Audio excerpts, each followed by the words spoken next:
Oh, we got Disney here, huh? Oh, that's all. Netflix, I'm kidding. All right, you guys wear your Netflix hat. It's awesome. All right, what do we got? Nothing? Beautiful. This is great. Just curious, has C.J. Daniels done much work in practice this week, and do you expect him to be available on Saturday? We're going to update that after we get a chance to talk to our trainers. He moved around again, so we'll have further updates on him after tonight's workout. Sure.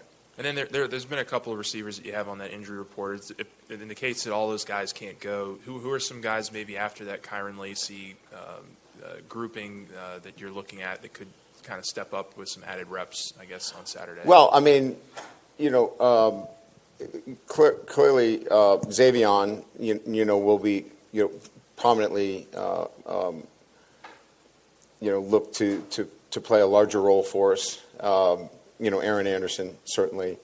And then, we feel like, with, Kamara and Pimpton and Tradez Green, we have two ball catchers there that can also be in our rotation that certainly can help us out from that standpoint. Sheldon Sampson obviously is another receiver, that will obviously get an opportunity to compete for us, and Jelani Watkins. So we feel like certainly we'd love to have those guys, but if they're not available, we believe that we have guys that really can do a nice job for us. Hey, Coach, kind of wondering about the pace of play. Kentucky, when they played these guys, they held the ball a lot, ran the ball, picked up first downs for the most part. And you guys have done that too, but you also have that quick strike element to your offense. Yeah. How do you kind of control the pace of play, and do you have a preference maybe? I've always felt pace of play is about being successful defensively, in particular on first down. So, they're going to go really fast if they have easy access throws, if they're able to keep the chains in their favor. So a lot of pace of play is not just dictated by what you do on offense, it's about what you do on defense as well. So, we're going to be who we are offensively. And certainly, there are times where, we can control the pace of play from an offensive perspective. And maybe there will be times that we need to do that, based upon how the game is flowing. And our offense is set up that way. But this is a lot on the defense as well. And making sure that, we make it difficult for them to manage the chains. Coach, I assume Zy Alexander, he'll be good to go this weekend out of the concussion protocol. Yes, he was out, yes. So him and, Ashton and some of the other corners, how do you want them to, I guess, cover Ole Miss's receivers, and what do you want to see from your secondary in terms of defending that pass? Yeah, again, we're a team that has to be able to mix it up on the back end of our defense. If you just give them one static look, they're impossible to defend, and that's the nature of their offensive structure. You've got to be able to do some things that, give them, pre-snap and post-snap a different look, and that's really the nature of what we're going to have to do, and you have to execute it. And that's the rub, right? I mean, they do such a great job of having answers, for virtually everything you do. So we've got to mix it up. You can't play a lot of soft coverages, or they just exploit you on the perimeter with quick game and run after the catch. And so, again, the challenges within this offense that we face are, perimeter throws, tackling in space. A lot of the things that we did poorly last year, we're going to have to play so much better this year. Coach, I know you talked about the Ole Miss defense, particularly the transfers that they've Excuse added. me, sorry about that. Good. All that they've added earlier this week. Does it surprise you that they've been able to make such an immediate impact quickly on this defense and kind of turn things around this fast? Well, no. I mean, the personnel is really good. It's just a matter of getting it to mesh together. When you add the players like Princely and Ivy and Nolan, and the backers are outstanding. Amos. I mean, this is a collection of top flight talent, but you never know, right? It's an all-star team. Are they gonna blend well together? And they have. They've done a great job of getting 11 guys to play well together. But I'm not surprised because they're extremely talented individually, and they're playing well together as a group. Brian, I know the injury report said that Caden is probable. Yeah. But I guess just from just a health perspective, just how close is he to being able to suit up for you guys on Saturday night? And then, two, if he's able to go, just his ever-growing role in you guys' offense, how has he been able to just I think a word you've used a lot recently is kind of rise to the occasion. How has he been able to sort of not allow the moment to be too big for a freshman running back? Yeah, again, addressing his, he practiced today. I'll meet with Owen and our trainers after practice and assess whether we change that status. But I'd be surprised if he goes down from probable based upon what my eyes saw today. But again, freshmen playing, it's a lot more about how they handle things mentally, and he just has that kind of the guys that I've always started as freshmen handle the moment beautifully. They're not too high, they're not too low.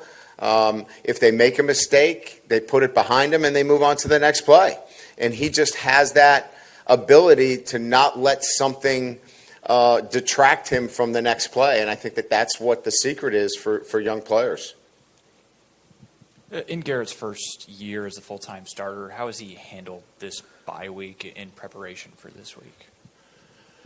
I think really well. I mean, again, I think he's looked at through self-scouting the things that he needs to work on.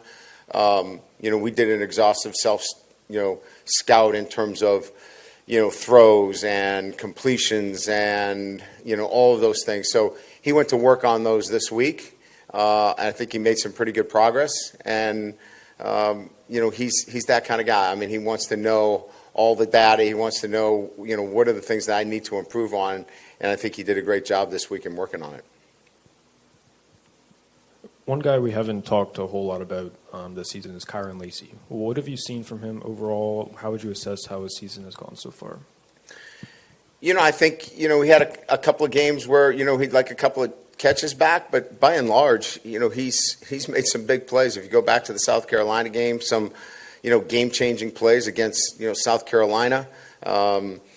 He's just a really dependable, solid player for us. Had a couple of, mistimed drops, but, he made up for them, in the course of the game, and that's what he generally does. If he has a drop, he's going to come back and make a big play for you. And he's been a really good leader for us as well. He's been great in practice. He pushes the guys. He's very vocal. And he's the guy that we really lean on, in that room. So Ole Miss's offensive line, from what I saw, has been susceptible to allowing sacks a little bit this season. Obviously, pass rush has been good for you guys at points. In that South Alabama game without Perkins, have you seen that consistent pressure continue without him in there? Yeah, I mean, I think we're doing really well on the edges. Both, Savion and Braden are doing a great job. I think we're getting some pressure from the inside. Whether we bring Witt or not, I mean, I think the complementary pressures have been good.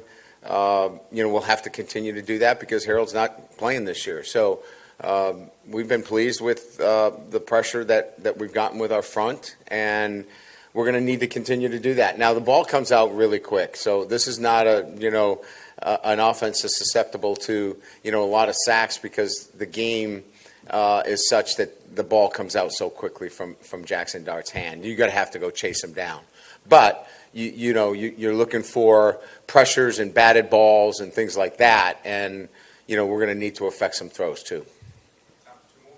I mean, kind of building on that, you've talked a lot about with this up-tempo offense y'all are facing, just the importance of communication and just how much that's been stressed. I know Greg Penn's obviously a big voice. I'm curious if there's other guys that you guys have looked at and leaned on that are going to have to be communicating throughout the defense, and is it kind of limited to a few guys, or do you want a bunch of guys? No, the safeties have to do a great job. I mean, I think, when you're playing an up-tempo offense like this, it's easier to get the calls with the front seven. It's a lot more difficult because you're flipping, from hash to hash, corners and safeties, and getting aligned to formations. It's much more of a communication game with the back end of your defense. That's where you have to be spot on. That's where you got to get your nickel lined up. Or, obviously from our standpoint, we're not playing with a particular, 3 linebacker set. We're playing, with a rover set. So, getting them lined up. Is the ball in the middle of the field? Is it a right call? Is it a left call? Those are absolutely crucial. And that's the back end of the defense. And that's the area that we spent a lot of time over the last 10 days. I know obviously the what happens between the lines is what's going to figure out who's going to win this game and all that and executing. Is there just a sense of pride for you and for this team of how hard it has been for opponents to come in here and win inside Tiger Stadium? Yeah, I think it's, before I even got here, it's the history and tradition of Tiger Stadium. Coming in here is a difficult feat. And we're just trying to live up to the tradition that has been already built. And that means, playing, 4 quarters and not, we've had, one poor performance here since I've gotten here. And, fighting right to the very end, playing the way LSU fans would want us to play. And I think that's the standard more than anything else. There's going to be some better games than others, but fighting for 4 quarters and playing to the standard that's already been built here. Great. Thank you.